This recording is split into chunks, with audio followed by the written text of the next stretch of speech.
తెలుసు, కథ అని తెలుసు, కథలన్నీ కంచికే చేరునని తెలుసు.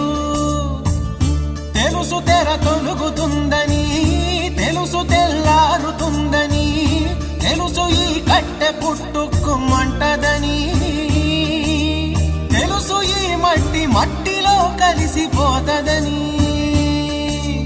ఇన్ని తెలిసి ఇరకాటంలో పడిపోతావు ఎందుకని? మాయ